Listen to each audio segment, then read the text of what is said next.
தமிழ் தொலைக்காட்சி நேயர்கள் அனைவருக்கும் அன்பான வணக்கம். எத்திக்கும் தித்திக்கும் முருகா நிகழ்ச்சியில் கந்தக்கடவுளோட கருணையை பற்றி நாம் பார்த்து கொண்டு வருகிறோம்.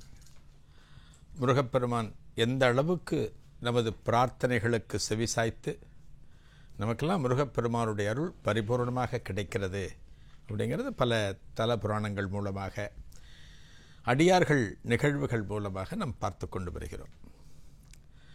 அறுபடை வீடுகளில் திருச்செந்தூர் ஒரு பிரதானமான திருத்தலம். திருப்பரங்குன்றம் முதல் தலம், திருச்செந்தூர் இரண்டாவது திருத்தலம். இந்த திருச்செந்தூருக்கு சிறப்புகள் நிறைய இருக்குது. நம்ம அடிக்கடி திருச்செந்தூரை பற்றியும் பார்த்து கொண்டு வருகிறோம். இந்த திருச்செந்தூர் என்ன சொல்லுவாங்கன்னா 5 ஆண்டிகள் திருப்பணி செய்த திருத்தலம் அப்படின்னு சொல்லுவாங்க. 5 ஆண்டிகள். தேசிகமூர்த்தி சுவாமிகள், அப்புறம் காசி சுவாமிகள், மௌன சுவாமிகள், ஆறுமுக சுவாமிகள், வள்ளிநாயக சுவாமிகள், இந்த 5 பேர். இவங்க வெவ்வேறு காலகட்டத்தில் இந்த ஆலயத்திற்கு திருப்பணிகள் செய்து இந்த முருகப்பெருமான் ஆலயத்தை என்றென்றும் ஒரு ஒரு பொலிவோடு இருப்பதற்கு இவங்க தான் ரொம்ப பாடுபட்டாங்க. 1868 மௌன சுவாமிகள் இலங்கைக்கு போகிறார். இலங்கையில் போயிட்டு அங்கே இருக்கிற அன்பர்கள்ட்டேருந்து பணம் வசூல் பண்ணிவிட்டு அதை கொண்டு வந்து இந்த திருச்செந்தூரில் ஒரு மண்டபம் கட்டுகிறார். எல்லாம் கோவிலுக்கு தான் செலவு.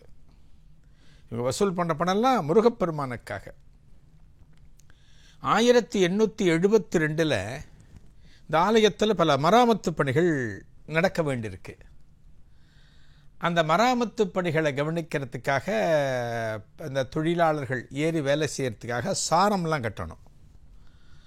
அந்த சாரம் கட்டுறதுக்கு அந்த நாட்களில் எதை பயன்படுத்துவார்கள் அப்படின்னா பனைமரம். பனைமரம் நல்ல பெருசாக இருக்கும், உயரமாக இருக்கும், ஸ்ட்ராங்காக இருக்கும், உறுதியாக இருக்கும். ஸோ அதில் ஏறி ஒரு சாரம் கட்டி அதில் ஏறி கட்டுற போது யாருக்கும் எந்த விதமான ஆபத்தும் வராது. இந்த பனை மரங்களை கொண்டு சாரம் கட்டணும் அப்படின்னு தீர்மானிக்கிறார் அப்போ இருந்த சுவாமிகள்.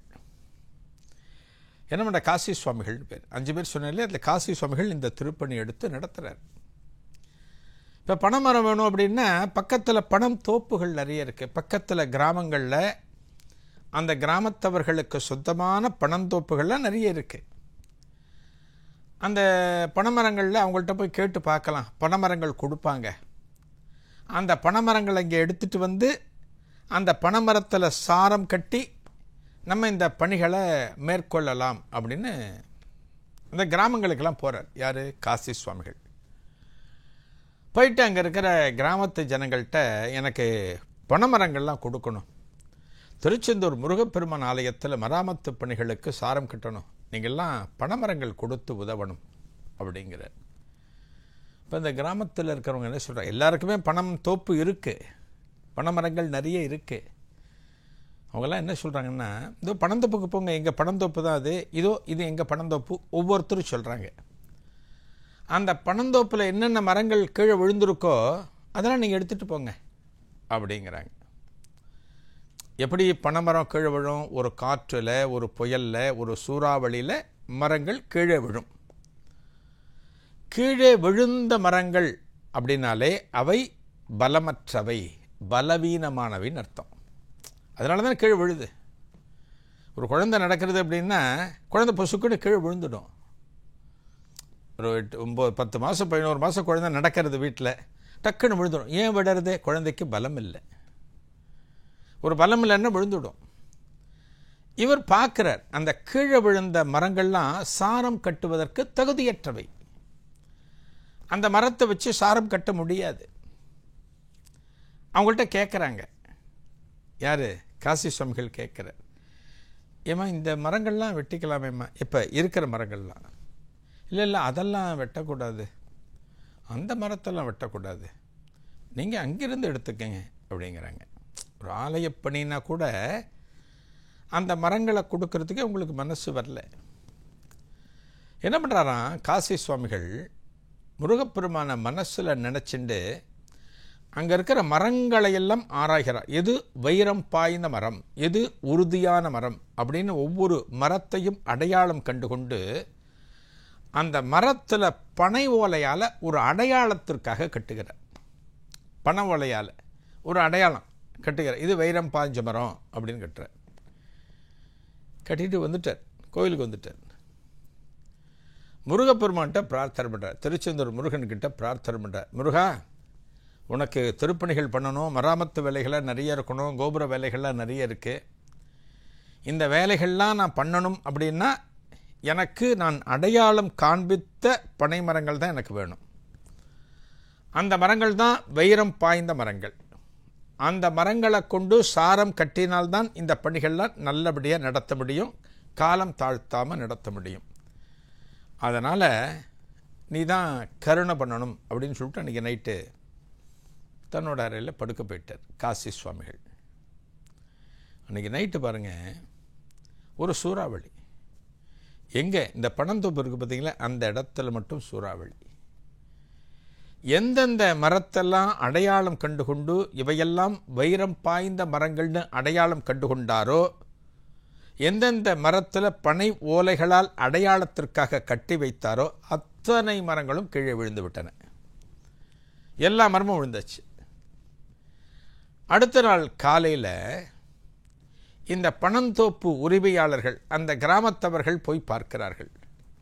அடடா, என்னடாது, நல்ல நல்ல மரங்கள்லாம் இப்படி கீழே விழுந்து போச்சே, இந்த சூறாவளி காற்றில் இந்த மரங்கள்லாம் பலியாகி விட்டனவே, இந்த மரத்தெல்லாம் நல்ல விலைக்கு விற்கலாம், ஏதோ ஒரு தேவைக்கு பயன்படுத்தி கொள்ளலான்னு நம்ம நினச்சோம், ஆனால் இதெல்லாம் விழுந்துடுச்சே, இதை என்ன பண்ணுறது, இதை அப்புறப்படுத்தணுமே அப்படின்னு யோசிக்கிறப்ப அப்போ தான் உங்களுக்கு நினைவுக்கு வந்ததான் முதல் நாள் காசி சுவாமிகள் வந்து இந்தந்த மரங்கள் வேணும்னு கேட்டாங்க இல்லையா, அந்த மரம் தானே விழுந்திருக்கு, சரி அவர்கிட்டயே சொல்லலாம், அவரே எடுத்துகிட்டு போகட்டும் ஆண்டவன் காரியத்திற்கு அப்படின்னு தீர்மானித்து இந்த காசி சுவாமிகளை வரவழைக்கிறாங்க.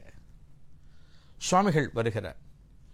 என்னம்மா கூப்பிட்டீங்க, நேற்றுக்கு வந்து பார்த்துட்டு போனேன், நீங்கள் மரம் இதுதான் தருவேன், இது தரமாட்டேன்னு சொல்லிங்க, இப்போ எதுக்காக என்னை வர சொன்னீங்க அப்படின்னு ரொம்ப பவ்யமாக கேட்குறார். அந்த ஜனங்கள் சொல்கிறாங்களாம், சாமி நீங்கள் என்னென்ன மரங்கள் நேற்று கேட்டீங்களோ எல்லாமே கீழே விழுந்தாச்சு, இந்த மரத்தெல்லாம் கீழே கிடக்கு, நீங்கள் இந்த மரத்தெல்லாம் தாராளமாக எடுத்துகிட்டு போகலாம், ஆண்டவன் காரியத்திற்கு நீங்கள் எடுத்துகிட்டு போகலாம் அப்படின்னு கையெடுத்து கும்பிடுகிறார்களாம். முருகப்பெருமான் தனக்கான ஒரு காரியத்தை நடத்தி கொள்ள வேண்டும் என்பதற்காக தனது பக்தனான தனது அடியவனான காசி சுவாமிகள் எந்தெந்த மரங்களை அடையாளம் காட்டுகிறாரோ அந்தந்த மரங்களை மட்டுமே அந்த சூறாவளியில் கீழே விழ வச்சிருக்கார் முருகப்பெருமான். எப்பேற்பட்ட கருணை பாருங்க. முருகனோட ஒரு ஆலயத்தில் இருக்கிற ஒரு நல்ல காரியத்திற்கு உதவாமல் நம்ம எண்ணத்தை சம்பாதிச்சு நம்ம எண்ணத்தை கொண்டு போக போகிறோம். இதுதான் அஞ்ஞானம் என்று சொல்லப்படும். இந்த கிராமத்தில் இருக்கின்றவர்களுக்கு அந்த காலத்தில் ஒரு அஞ்ஞானமானது காணப்பட்டது. அந்த அஞ்ஞானத்தினால இதெல்லாம் எதுக்கு கொடுக்கணும், விழுந்த மரத்தை கொடுப்போமே அப்படின்னு அவர்கள் நினைத்தாலுமே முருகப்பெருமான் எதை வாங்கிக் கொள்ள வேண்டுமோ வாங்கிக் கொள்கிறான். இந்த திருச்செந்தூர் திருத்தலம் இருக்குது பார்த்தீங்களா, கடலை ஒட்டினாப்பில் இருக்குது. எதுவுமே கடலை ஒட்டினாப்பில் இருந்தால் கொஞ்சம் ஆபத்து தான். ஒரு கடல் காற்று வீசுகிறது, ஒரு சூறாவளி வீசுகிறது, ஒரு சுனாமி காலம் அப்படின்னா நம்மெல்லாம் எவ்வளவோ பார்த்துருக்கோம், தொலைக்காட்சிகளில் பார்த்துருக்கோம். மேலை நாடுகளில் பாருங்கள், கடலுக்கு பக்கத்தில் இருந்து கடல் தண்ணீர் எவ்வளவு தொலைவுக்கு வந்து என்னென்னவோ வாகனங்கள் ஆரம்பித்து பல வீடுகளில் ஆரம்பித்து எல்லாவற்றையும் அடித்து செல்லப்படுவதை நாம் பார்த்துருக்கிறோம். கடலுக்கு பக்கத்தில் இருக்கிறது ஆபத்து, ஆற்றங்கரைக்கு பக்கத்தில் வீடு இருக்கிறதும் ஆபத்து, இதெல்லாம் நம்ம பார்த்துருக்கோம். ஆனால் திருச்செந்தூர் திருத்தலத்திற்கு மட்டும் ஒரே ஒரு விதிவிலக்கு. வருண பகவான் ஒரு முறை சொல்லியிருக்கிறான். வருண பகவான் என்ன சொல்லியிருக்காரன் தெரியுமா, எந்த ஒரு காலத்திலும் வெள்ளத்தினாலோ வேறு இயற்கை சீற்றங்களாலோ இந்த திருச்செந்தூர் ஆலயத்திற்கும் திருச்செந்தூர் ஊருக்கும் எந்த விதமான பாதிப்பும் வராது ஒரு உத்தரவாதம் கொடுத்துருக்கார் வருண பகவான். எவ்வளவோ நடக்குது, எங்கெங்கேயோ நம்ம பார்க்குறோம். 2004 ஆண்டு 2004 21 வருஷமாகுது. டிசம்பர் மாதம் 26ஆம் தேதி யாராலையான்னு மறக்க முடியுமா? நம்ம யாராலையும் மறக்க முடியாது. தமிழ்நாடு கண்ட மிகப்பெரிய சுனாமி 2004 டிசம்பர் 26. தமிழ்நாட்டில் இருக்கிற கடற்கரை ஓரமாக இருக்கக்கூடிய அத்தனை ஊர்களும் பாதிக்கப்பட்டன. நாகப்பட்டினம், வேளாங்கண்ணி, கன்னியாகுமரி சைடு, கடலூர், சென்னை, திருவொற்றியூர் பக்கம் எல்லாமே பாதிக்கப்பட்டது. தண்ணி அடிச்சுட்டு வந்து ஊருக்குள்ளே வந்து பல சேதங்களை விளைவிச்சுட்டு அதன் பிறகு தான் போச்சு. நம்ம பார்த்துருக்கோம். ஆனால் இந்த திருச்செந்தூரும் கடல் ஓரமாக தானே இருக்குது. கடலுக்கு ரொம்ப பக்கத்தில் தானே இருக்கு. எல்லா ஊரையும் காவு வாங்கின அந்த கடல் இந்த திருச்செந்தூரையும் காவு வாங்கணும் இல்லையா? ஆனால் வாங்கலை. அன்றைக்கி என்ன தெரியுமாச்சா? இந்த கடல் தண்ணீர் அன்றைய தினம் உள்வாங்கியதான், வேற எங்கேயுமே நடக்காது. ஒரு சுனாமி காலத்தில் இந்த கடல் நீரானது உள்வாங்கியது. கிட்டத்தட்ட ஒரு 300 மீட்டருக்கு மேலே, 200-300 மீட்டருக்கு மேலே கடல் தண்ணி உள்ளே போச்சு சுனாமி காலத்தில். இதை யாராலையும் நம்ப முடியல, யாரும் நினச்சி பார்க்க முடியல. அப்படின்னா என்ன? வருண பகவான் எப்போதோ கொடுத்த ஒரு உறுதிமொழியை இன்றைக்கும் வருண பகவான் காப்பாற்றி கொண்டிருக்கிறான். இதே போல் சூரசம்ஹாரம் நடந்த திருத்தலம் திருச்செந்தூர். சூரசம்ஹாரம் வெகு விசேஷமாக கொண்டாடப்படக்கூடிய திருத்தலம் திருச்செந்தூர். அந்த திருச்செந்தூரில் தான் கடல் நடுப்பற சூரபத்மன் நின்று கொண்டு மாயை தோற்றத்தில் காணப்படுவான். அப்போ முருகப்பெருமான் அடையாளம் கண்டு கொண்டு அவனை அடிச்சிருவார். அவனை பிளக்கிற போது அவனுடைய அந்த மாமரமானது இரண்டாக பிளக்கும். நம்ம பார்த்துருக்கோம். அந்த சூரசம்ஹாரம் நடக்கின்ற தினத்தில் எத்தனை லட்சக்கணக்கான பக்தர்கள் திருச்செந்தூருக்கு வருவார்கள் நம்ம பார்த்துருக்கோம். தொலைக்காட்சிகளில் பார்த்துருக்கோம், நேரில் போய் பார்த்துருக்கோம். அத்தனை பக்தர்கள் கடலுக்கு பக்கத்தில் குவிகிற போது யோசிச்சு பாருங்க, ஏதான ஒரு அசம்பாவிதத்திற்கு வாய்ப்பு உண்டு அல்லவா? ஒரு குழந்தையோ ஒரு வயதானவரோ அந்த கூட்டத்தில் நிற்கிற போது, அலைகளுக்கு பக்கத்தில் நிற்கிற போது இந்த பாதிப்புகள் சகஜம்.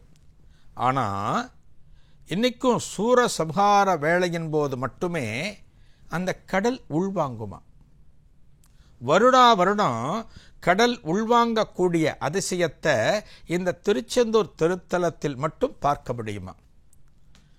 பகவானுடைய சக்தி அப்படிங்கிறது வேற, மனிதனுடைய சக்தி அப்படிங்கிறது வேற. நமது சக்திகள் எல்லாமே, நம்ம எவ்வளவுதான் அறிவு இருந்து ஞானம் இருந்து எவ்வளவு செய்தாலுமே நமது சக்திகள், நமது பவர், நமது நாலேஜ் எல்லாம் ஒரு குறிப்பிட்ட வரையறைக்குள்ளதான் முடிஞ்சு போயிடும். கடவுள் பாருங்க, அத்தனை பெரிய கடலை வச்சுட்டு அந்த கடலுக்கு பக்கத்தில் திருவிழாவை நடத்தி பல லட்சக்கணக்கான பக்தர்களை வரவழைக்கிறான். சுனாமி காலத்தில் ஒரு மிகப்பெரிய ஆபத்து ஏற்படும் என்று பலரும் பயந்திருந்தாலுமே கடல் உள்வாங்குகிறது திருச்செந்தூர் திருத்தலத்தில். அப்படின்னா இதெல்லாம் கடவுளுடைய அருள் அல்லாமல், அந்த செந்திலாண்டவனின் கருணை இல்லாமல் வேறு என்னவாக இருக்க முடியும்? தன்னை நம்பி இருக்கின்றவர்களை, தன்னை காக்கின்றவர்களை, தனக்கு பக்கத்தில் நிற்கின்றவர்களை காக்கக்கூடியவன் முருகப்பெருமான். முருகப்பெருமான் தொடர்பான மேலும் சுவையான அனுபவங்களை நாளைய நிகழ்வில் காணலாம். நன்றி, வணக்கம்.